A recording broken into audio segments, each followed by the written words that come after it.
এগুলার একদিনের কোনো সমাধান দরকার নাই। একবার গেছে তো গেছেই, মানুষ কান্নাকাটি করে বসে থাকবে। কি করবে মানুষ? খাবে কি? যাবে কোথায়? কার কাছে যাবে? কার কাছে চাইবে? কিন্তু তাদের জীবন চলে যাবে সাহায্য সহযোগিতা করে।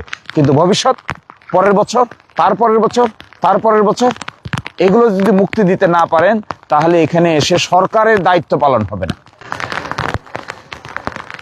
সম্মানিত দর্শক শ্রোতা, পৃথিবীর যে যেখানে আছেন, যেখান থেকেই দেখছেন, দেখেন আমরা আসছি এখানে বারামের হাওর।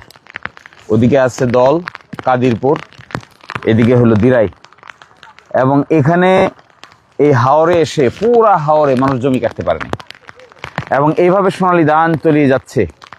শুধু এখানে না, এটা তলিয়ে যাচ্ছে তাপ্তির হাওরে, তলিয়ে যাচ্ছে কুলুঞ্জের বিভিন্ন হাওরে, তলিয়ে যাচ্ছে রফিনগরের হাওরে, করিমপুরের হাওরে, সব জায়গায়।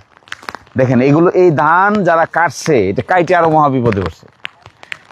রাস্তার ভিতরে অনেক ধান দেখা গেছে যে কাটছে, কিন্তু এটা বিপদের মধ্যে আছে, এগুলো আর নিতে চায় না, কেউ তুলতেও চায় না। এবং এই ধান নিয়ে এমন বিপদে পড়ছে মানুষ। দেখেন এগুলো দেখে, ভিডিও দেখে, ফেসবুক পোস্ট দেখে সবাই অবহিত হয়েছেন, কিন্তু করবেন কি এখন? এটাই হলো মূল ইস্যু। কাজটা কি? আমরা এখানে না হয় এই কৃষকরা বৃষ্টিতে ভিজতেছে, নদীতে পানিতে ভিজতেছে, বাচ্চারা স্কুলে যেতে পারতেছে না, এসএসসি পরীক্ষা শুরু হয়ে গেছে। আমার মনে হয় প্রাথমিক কাজ করা উচিত সরকারের, এটাকে দুর্গত এলাকা ঘোষণা করা। কৃষি দুর্গত, কোথাও যায় না, বৃষ্টির পানি যেতে পারে না। চতুর্দিকে বাদ দিছে, একবার প্রতি বছরই বাদ দিছে। বাদ দিয়ে দিয়ে দিয়ে দিয়ে এই অবস্থা করেছে, বিভিন্ন সরকারের আমলে করেছে।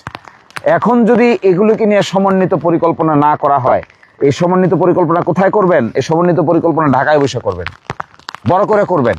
এই সমন্বিত পরিকল্পনা ছাড়া এটার কোনো মুক্তি নাই। এটা পুরা সুনামগঞ্জের ভাটি অঞ্চলের সবগুলো হাওরে এই দশা। এখান থেকে যদি মুক্তি পাইতে হয় তাহলে আমাদের একমাত্র কাজ হলো ভবিষ্যতে যেন এই পানি নিষ্কাশন ব্যবস্থা সঠিক করা যায়, এইটার ব্যবস্থা করবেন। পানি নিষ্কাশন ব্যবস্থা কিভাবে সঠিক করবেন?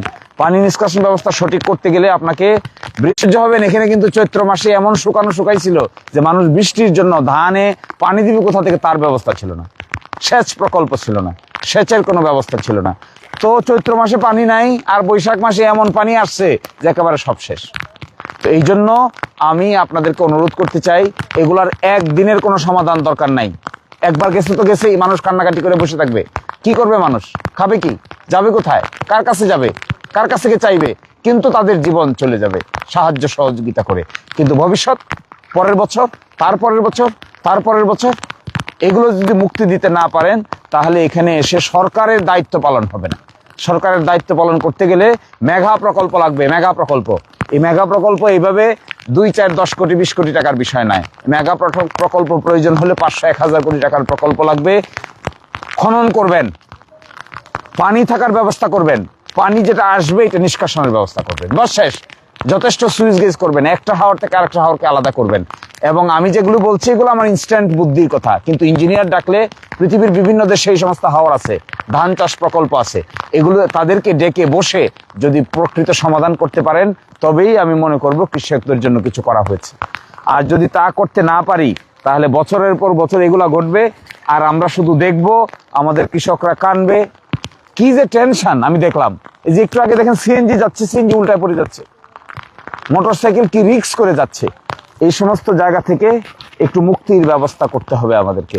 এটা একক কোনো ব্যক্তির দায়িত্ব না, এটা সরকার একাও পারবে না, সমন্বিত প্রকল্প নিতে হবে। সমন্বিত প্রকল্পের ভিত্তিতে যদি এই কাজ করা যায় তবেই কিছুটা মুক্তি পাওয়া যাবে। অন্যথায় এই দিরাই, সাল্লা, সুনামগঞ্জ, ভাটি অঞ্চল, কিশোরগঞ্জের এক অঞ্চল, নেত্রকোনার এক অঞ্চল এবং সিলেটের এক অঞ্চলের কোনো মুক্তি নাই। সকলে মিলে চলেন, মাতৃভূমির জন্য কিছুটা কাজ করি আমরা। এখানে দোষারোপের বিষয় না, কেউ কাউকে দোষারোপ করবে না, কিন্তু সকলেই চেষ্টা করে এই কাজগুলোর দিকে নজর দিতে হবে। তো আমি আজকে এই জন্য আসলাম এখানে। আপনারা অনেকে বলতে পারেন কেন তিনি বৃষ্টির মধ্যে এখানে গেছেন। জাস্ট অ্যাটেনশনটা ড্র করার জন্য যে কি পরিমাণ মানুষের দুর্গতি কোনো দলের কোনো মতের মানুষের না, হাজার হাজার হিন্দু, মুসলমান, বৌদ্ধ সবাই এই বিপদের মধ্যে আছে। এই বিপদ থেকে মুক্তির জন্য আমাদেরকে জাতীয়ভাবে চিন্তা করতে হবে। এটা স্থানীয়ভাবে এর কোনো সমাধান নেই। স্থানীয়ভাবে কারো বাবার ক্ষমতা নাই যে এখানে মানুষের বাড়িতে খাবার পৌঁছে দিবে। আর খাবার দিলে কয়জনকে খাবার দিবে? কয়জনকে দেওয়া সম্ভব? কিন্তু জাতীয়ভাবে যদি এই কর্মকাণ্ড হাতে নিতে পারেন তবেই একটা মুক্তির সম্ভাবনা আছে। তো আজকে আপনাদেরকে অনেক বিরক্ত করলাম। ভালো থাকবেন সবাই, আশা করি ভবিষ্যতে আবার দেখা হবে। আল্লাহ হাফেজ, আসসালামু আলাইকুম।